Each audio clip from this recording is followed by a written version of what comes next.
La leçon 24 du chapitre 4 de notre cours d'herméneutique des prophéties bibliques porte sur le nom Israël, un nom prophétique. Vous savez, comme je disais dans la leçon précédente, Abraham est le père d'Israël. Et Dieu s'adressa à Abraham aux environs de 2091 avant Jésus-Christ et lui promit une nombreuse descendance, un pays et une grande bénédiction qui va se répercuter sur toutes les familles de la terre. Un pays, une grande descendance, la bénédiction universelle. Et après Abraham, je l'avais aussi signalé, son fils Isaac qui est né en 2066 avant Jésus-Christ, héritant de la même promesse prophétique, c'est-à-dire un grand pays qu'il va lui donner, n'est-ce pas, mais aussi la bénédiction pour toutes les familles de la terre. À la mort d'Isaac et un de ses deux fils, Jacob, et pas Esaïe, et les deux qui sont venus au monde en 2006 après Jésus-Christ, vont hériter de cette grande bénédiction. Un de ses fils, plutôt Jacob, va hériter de cette grande bénédiction. Et c'est Jacob qui nous intéresse justement dans cette leçon, parce que lui qui va hériter de la bénédiction de porter le nom Israël. Comment cela arrive? Jacob est allé à Ur de Chaldéen, fuyant son frère et surtout allant chercher une femme. Et arrivé là, il ne trouve pas seulement une femme, mais son oncle Laban lui joue un petit tour en tenant compte, en utilisant ou en manipulant les coutumes de ce moment, parce que Jacob va aimer Rachel, qui est la petite sœur de Léa, et va travailler pendant 7 ans pour avoir Rachel en mariage, mais le jour du mariage, la nuit, où il devait consommer le mariage, il se retrouve le matin avec Léa et non avec Rachel. Alors il demande à son oncle Laban, mais comment tu fais? Il lui dit, ben, écoute, ici, on se marie d'abord avec l'aîné avant de marier, on marie d'abord l'aîné avant de marier la petite sœur. Et alors je vous demande de travailler encore pendant ce temps pour avoir la petite sœur. Je vous donne les deux. Et il hérite de Rachel et de Léa, et en même temps, on lui donne les servantes de Rachel et de Léa. La servante de Rachel, Bila, et la servante de Léa qui s'appelait Zilpa. Alors là, vous le trouvez dans le livre de la Genèse, allez du chapitre 28 jusqu'au chapitre 32. Et nous n'allons pas dans le détail de cela parce que ce qui nous intéresse, c'est le retour de Jacob à la terre promise. Après avoir travaillé pendant plusieurs années avec son oncle, il se décide de retourner avec sa fortune qu'il avait gagnée à la terre promise. Et n'oubliez pas qu'en son départ, il a eu une rencontre spéciale avec Dieu. Je ne fais pas mention de cette rencontre spéciale que nous retrouvons dans, au chapitre 28 de la Genèse, où il rencontre le Seigneur et a une vision de l'échelle qui monte vers Dieu avec des anges qui montent et descendent depuis le trône de Dieu. Au-dessus de cette échelle, il voit les grands dieux de tout l'univers. Et cette vision va bouleverser sa vie parce qu'il va faire sa propre alliance avec son alliance, n'est-ce pas, avec Dieu. Et cette alliance avec Dieu va être basée sur un engagement personnel jusqu'à l'engagement de donner la dîme, les 10% de chaque chose qu'il va gagner dans sa vie. Voyez-vous, cet engagement de la dîme, par exemple, on parle que c'est la loi des Juifs. À ce moment-là, il n'était pas juif, lui. Hein? Il n'était même pas encore israélien. C'est un engagement de quelqu'un qui est béni et qui entre dans la bénédiction de Dieu. Dans la bénédiction de Dieu, on donne un 10% à Dieu, n'est-ce pas, comme un gage, comme un signe, comme un symbole, que tous nos biens lui appartiennent. Par conséquent, personne ne peut y toucher et personne ne peut venir piller nos biens. Vous voyez, c'est un gage de protection justement de nos biens et de notre vie. Mais ce n'est pas le thème qui nous intéresse. Donc après avoir eu cette richesse qu'il avait demandé à Dieu auprès de Laban, il retourne avec ses femmes, donc c'est Léa, Rachel, et Zilpa et Bila, et tous ses enfants, ils retournent vers la terre de Canaan.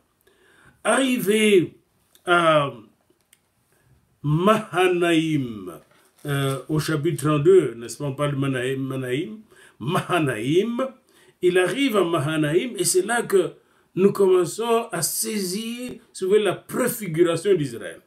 Il arrive à Mahanaïm, et il voit des anges qui campent. Premier verset de Genèse 32, Jacob poursuivit son chemin, et des anges de Dieu le rencontrèrent. C'est une rencontre historique.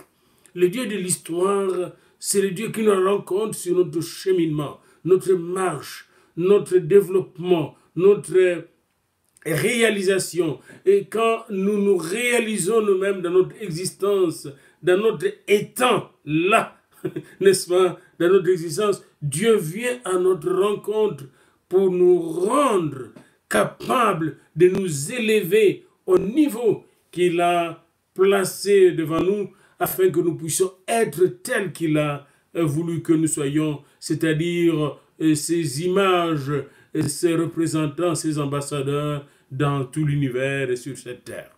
Alors, il réalise, il prend conscience, il dit, mais je suis dans le camp de Dieu. Et là, tout son comportement change. Il s'ajuste, il se connecte à Dieu et il continue sa marche. Et arrivé quelque part dans une nuit à Péniel, au verset 24, il demeure seul. Il laisse sa famille de côté, il demeure seul la nuit et il médite. Pendant qu'il médite, un homme arrive et vient lutter avec lui jusqu'au lever de l'aurore. Il lutte toute la nuit. Et ici, justement, nous avons une symbolique de cette lutte, ce combat de la vie, cette lutte de la vie, n'est-ce pas? Une symbolique de cette lutte de la vie, de cette recherche de soi par soi, n'est-ce pas? Et qui passe par la découverte de Dieu, l'autre nous-mêmes. N'est-ce pas? Nous sommes l'autre de Dieu et Dieu est l'autre nous-mêmes. Et il veut que nous soyons tels qu'il est, tout en nous réalisant nous-mêmes tels que nous sommes dans notre ipséité, dans notre propre identité, dans notre propre être.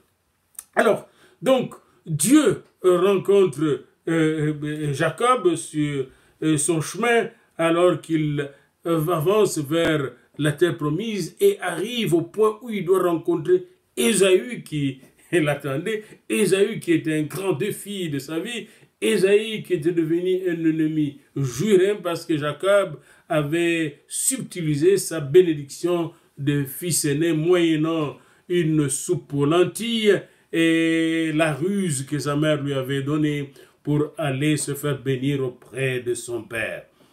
Nous laissons ces chapitres, cette problématique derrière nous pour nous concentrer sur cette précompréhension du nom d'Israël, un nom prophétique, un nom divin.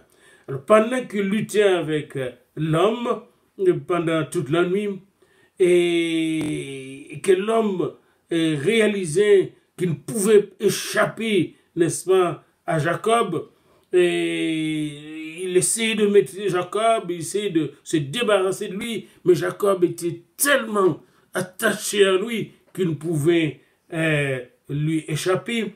Alors il le toucha à son emboîture et le brisa. Il le brisa.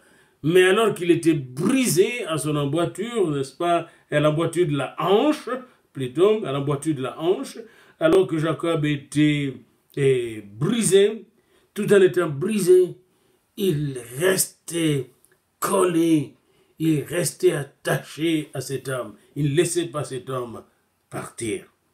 Et alors cet homme a dit, laisse-moi aller, car l'aurore se lève. Laisse-moi aller. Je ne veux pas que tu vois mon visage. Laisse-moi aller. Je suis l'inconnu par excellence. Jacob refuse que cet homme soit inconnu. Pour Jacob, il doit connaître l'inconnu. Il doit voir le visible. Il doit voir, n'est-ce pas, cette présence qui fait de lui, n'est-ce pas, un être extraordinaire sur cette terre. Et alors, et là Jacob lui dit, je ne te laisserai point aller que tu m'aies béni. Alors c'est très important, la précompréhension du nom d'Israël, n'est-ce pas, réside dans ce mot bénédiction, baraka. Baraka en hébreu, la bénédiction. Je ne te laisserai partir que avant que tu ne m'aies béni. La bénédiction était un enjeu très important sur le plan spirituel. Il ne faut pas jouer avec la bénédiction, parce que dès la bénédiction dépend toute notre histoire, toute notre vie, toute la vie d'Israël. N'oubliez pas qu'Abraham était béni pour bénir toutes les nations de la terre, toutes les familles de la terre.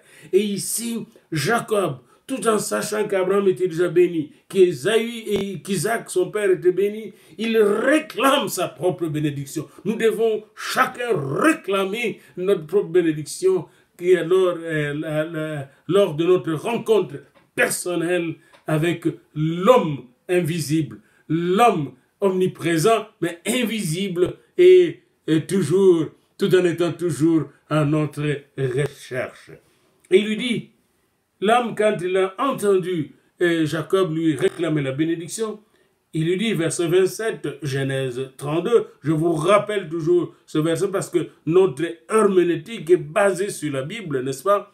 Et là, nous découvrons quelque chose, c'est de nous entrer dans le monde du texte. L'herméneutique consiste à nous faire entrer dans le monde du texte. Et c'est le texte qui nous parle. Et ici, Jacob nous parle, n'est-ce pas? Moïse a pris soin de noter ces dialogues, ces récits de dialogues de Jacob avec un homme inconnu.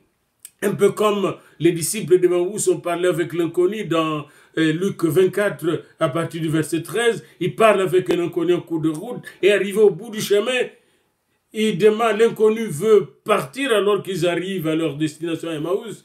Ils veulent entrer dans leur maison. Ils disent, mais non, reste avec nous parce que la nuit est avancée, la nuit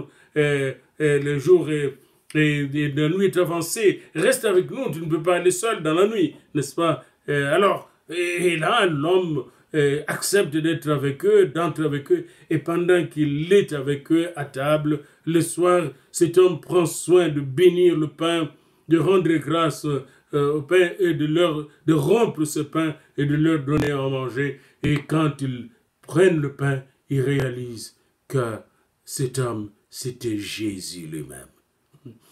Merveilleuse révélation. Et c'est ça, les textes, entrer dans le monde du texte. Et Jésus les a fait entrer, leur a fait entrer dans le monde du texte. Il leur a rappelé le psaume, ce qu'on a dit dans le psaume, le proverbe, etc. sur lui. Et là, après, ils ont découvert dans ce monde du texte la personne dont on parle, le Seigneur Jésus. Ici, Jacob donc demande la bénédiction et cet homme lui dit, quel est ton nom? Verset 27, Genèse 32, nous revenons à notre texte. Quel est ton nom? Et Jacob dit, mon nom, le nom que mon père m'a donné, c'est Jacob. Et il dit encore, ton nom ne sera plus Jacob, mais tu seras appelé Israël, car tu as lutté avec Dieu et avec des hommes, et tu as vaincu. Israël, le vainqueur dans la lutte avec Dieu, le vainqueur dans la lutte avec les hommes. Dieu a entraîné Jacob à lutter et à vaincre, à lutter jusqu'au bout, même si on est brisé, on demeure dans la lutte jusqu'au bout.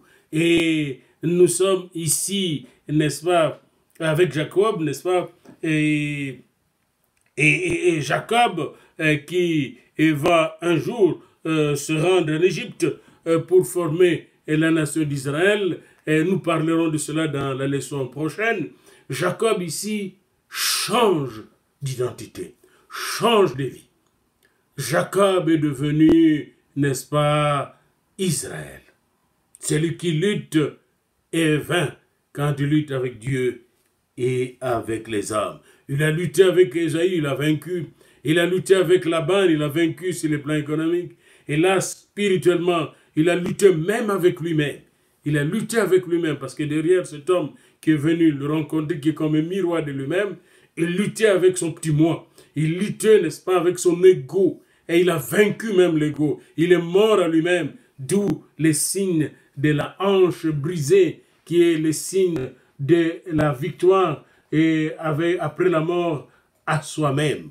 Il était donc un homme brisé, un homme transformé, un homme humble, un homme dépendant totalement de Dieu, un homme branché à Dieu, connecté à Dieu. Alors, et après avoir été béni de la transformation, parce que la transformation de son nom est les canaux par lesquels on le bénit, la voie par laquelle on lui donne toute la bénédiction. Tu es Israël, tu es vainqueur. Dans toutes les luttes que tu vas rencontrer dans ta vie, tu vas vaincre. Quelle grande bénédiction. Et là, il ne laisse pas aller l'ange encore. Et il lui demande, il ne laisse pas aller l'homme. Il demande à cet homme, parce qu'on ne dit pas ici, l'ange, il dit, quel est ton nom? Et l'homme lui dit, pourquoi demandes-tu mon nom? Verset 29. Jacob l'interroge en disant, fais-moi, je te prie, connaître ton nom. Il répondit, pourquoi demandes-tu mon nom? Et il est béni. Là, vous voyez, non, il lui donna le nom d'abord, puis là, il est béni. Comment le bénit-il? Vous voyez, qu'est-ce qu'il fit pour le bénir? Est-ce qu'il souffla en lui un souffle nouveau? Est-ce qu'il le transformant, n'est-ce pas, de fond en comble spirituellement pour faire de lui encore un canal de bénédiction pour toutes les nations de la terre? En tout cas, tout ce que la Bible dit, qu'il le bénit là, Péniel. Et Jacob appela ce lieu du nom de Péniel, car dit-il, j'ai vu Dieu face à face et mon âme a été sauvée. Pour Jacob, c'était Dieu qu'il avait vu. Cet homme était Dieu lui-même, qu'il avait vu face à face. Dieu qui l'avait brisé physiquement, Dieu qui lui a donné un nouveau nom, psychologiquement, psychiquement, il a transformé, Dieu qui l'a béni, qui spirituellement l'a comblé de toutes les bénédictions spirituelles dans le lieu céleste. Et Jacob appela ce lieu Péniel, le lieu où l'on voit face à face Dieu.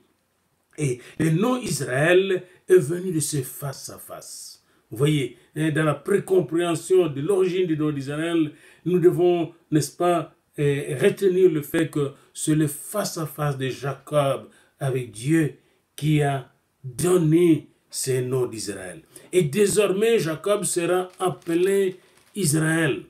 Et il va continuer à porter ce nom, Israël. Israël veut dire celui qui combat, qui lutte avec soi-même, qui lutte avec Dieu, qui lutte dans sa vie avec, n'est-ce pas, les hommes, et qui sort toujours vainqueur. Israël. Alors, et ce nom d'Israël peut être aussi un universel, n'est-ce pas?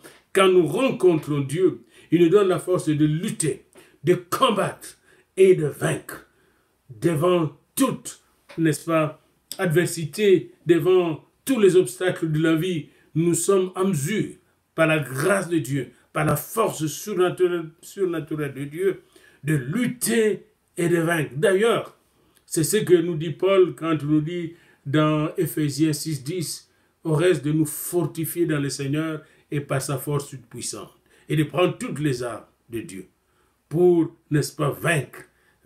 Alors, Jacob était armé par Dieu pour vaincre.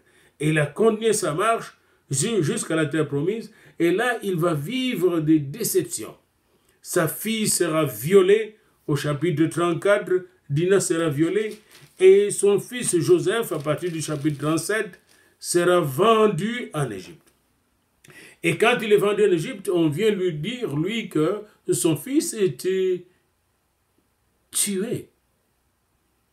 et peut-être par un animal féroce. Et là, nous avons ce texte tragique de Joseph vendu par ce frère. Et arrêtons-nous un peu à ce texte au chapitre 37, parce que ça nous montre un peu les contradictions qui vont engendrer, n'est-ce pas, la nation d'Israël. Les contradictions de l'histoire, la lutte entre les forces, n'est-ce pas, humaines qui existaient chez Jacob dans sa propre maison.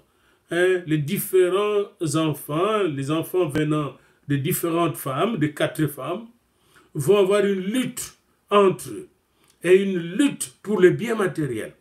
Et ces enfants vont concentrer leur lutte, 10 de ses fils vont concentrer leur lutte contre un dreamer, quelqu'un visionnaire. Il s'appelle Joseph. Joseph est jeune.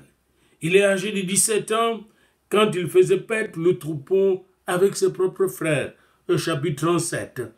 Et cet enfant qui est auprès des fils de Bila et des fils de Zilpan, femme de son père, était haï par ces gens-là.